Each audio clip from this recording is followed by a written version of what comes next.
Back to the phone lines we go here on a Wednesday, every single Wednesday at 12:30. Jason Kelly, LSU pitching coach, joins us. He does so now. Coach, how are you? Thanks for some time. Thanks, guys. Thanks for having me. I'm doing just fine. Good. Tigers coming off a big win last night, headed to face the defending national champs in Starkville this weekend. I want a couple of big picture things with you first before we get into some individual arms.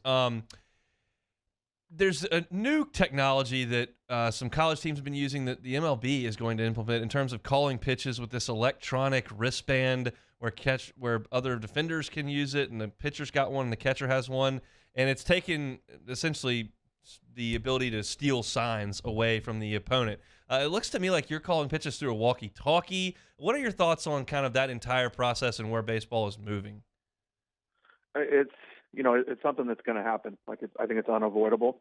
I think, from a purist standpoint, it's a little bit saddening. I like that part of the game. I think that's a good part, the game within the game. Now, what happened a couple of years ago with video cameras and some of those things is way beyond the way it should be done. But it's going to happen, and I know some teams. My brother's in the Cubs organization as a coach, and they're starting to use it. So once they get used to it, I know they like it. I think it's coming, and I think it's going to be here for good in the next year or two.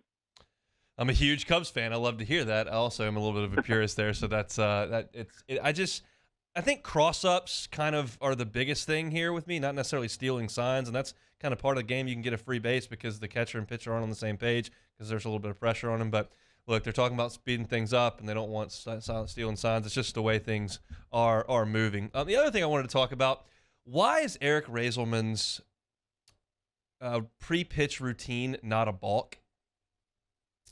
That's funny that you bring that up.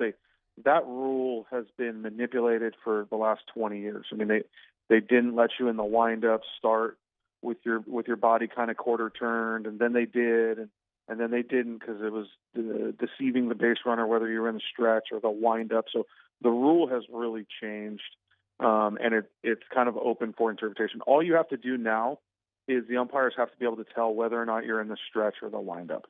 So they'll pretty much let you do anything. So if your hands are together, then they're assuming that you are in the windup. And if your hands are apart, they're assuming you're in the stretch. He does it every time, especially out of the stretch. He does that tap. It's kind of I don't know, it's not a meditation thing, but it's a calming thing for him. And as long as you're consistent with it, then they'll stay away from it. It's just interesting. I mean, it seems like the rule, the language I've always heard is you can't deceive the runner, and that would seem to me when he kind of pumps and pumps and pumps that it would be a little bit deceiving to the runner. But obviously, it has not been called this year. So fire away, Eric.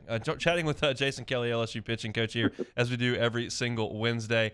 Blake Money threw a lot of pitches in Thursday night's game, and they obviously got the 6th spot there with the big 3-run homer, and then a couple of balls that were not fielded on the infield. What was the discussion like as that inning went on, and what did you see from Blake with the workload being what it was? It's something that he's gonna have to do that at times for us, and you need some of those guys to get to that 100 pitch mark, especially on an early game of the weekend. That 6th inning kind of got away from him and us a little bit. His only mistake is the slider to the shortstop. I mean, it just wasn't. It wasn't a committed pitch from him. It wasn't his best pitch, and the guy took a good swing.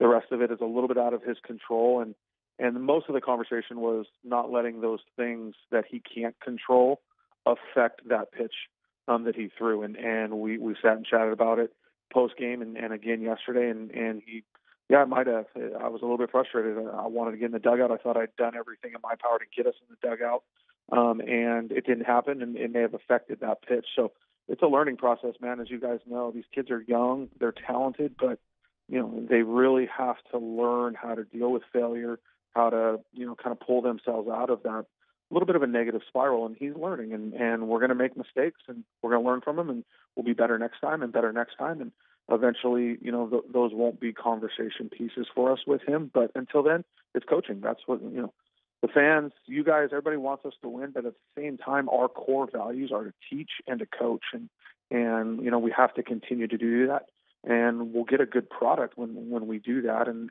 when everybody's on the same page, and that's slowly starting to come. So that's exciting for us. Mikhail Hilliard continues to pitch the ball very, very well for you guys. I thought he was excellent on Friday night. What'd you see from him?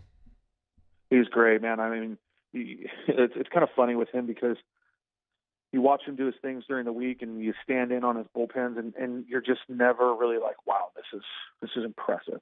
But then you put him in the ball game against a good team in a good conference weekend, and he rises to the occasion. Like, as you guys know, some kids just have that, and he has that, and he's gotten better since I've gotten here. He's learned a two seam, he's learned a slider. He's doing some things with the ball that he wasn't, and it's really helping him. He's got a ton of confidence. He brings a little bit of swag to our team, a little bit of toughness. So we love having him out there. He's an energy bringer and not an energy, sucker. So when you have those guys on the mound, your team tends to really play well behind those guys. The television gun had him at 90 for a lot of the game on Friday. That has Hey, I not like been that, his huh? MO. Is that correct? Is that what y'all had as well? Yeah, we're getting up there. His chart right here, I think his average fastball is 88.9. That's the Okay. highest average since I've been here, and he's really worked at it. Like, that was something when I came in. He's hey man, I want to throw harder. Like, how do I do this? And so there's some things he's been working his tail off, and we're starting to kind of see those numbers go up. And the way the ball moves for him, and he never throws it straight, as you guys know. So as that velo increases, it makes it just that much more difficult on hitters.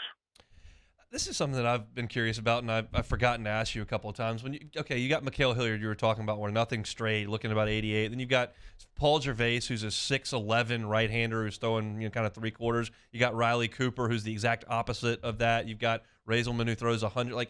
So when you're coaching your staff, are you coaching everyone individually, or are there some things that you believe in that you try to get everyone to work on, and they're all trying to move in the same direction? Yeah, there's some core values that we're going to make sure everybody is good at when it comes to some of the catch play stuff and holding runners and fielding your position, and all those things are very general. But when you're talking about pitch repertoire and arm slots and kind of the finer points of pitching, everything is individualized. And I've got 20 guys that I have to communicate with 20 different ways, and everybody learns differently. So for me, learning them is as important as anything, because that's going to allow me to help them and teach them. And that's what you want your pitching staff to be is as we progress in this thing, you need those different looks. You need to be able to match certain guys up with certain parts of the lineup that they'll have success with. But then you've got somebody else with a different skill set for the next part of the lineup. And we're figuring that stuff out a little bit because our guys are getting better, and that's an exciting thing for the bullpen. I think the bullpen has really pitched well, and we need to continue to do that, but also the starters need to step up and give us some innings so that we don't wear these guys down in the next 6-8 weeks. Paul Gervais pitched in all three games. Pitch counts weren't very high, but he pitched in all three games over the weekend. That's pretty rare. What gives him the ability to bounce back the next day and give you more innings? That's something that is kind of player specific.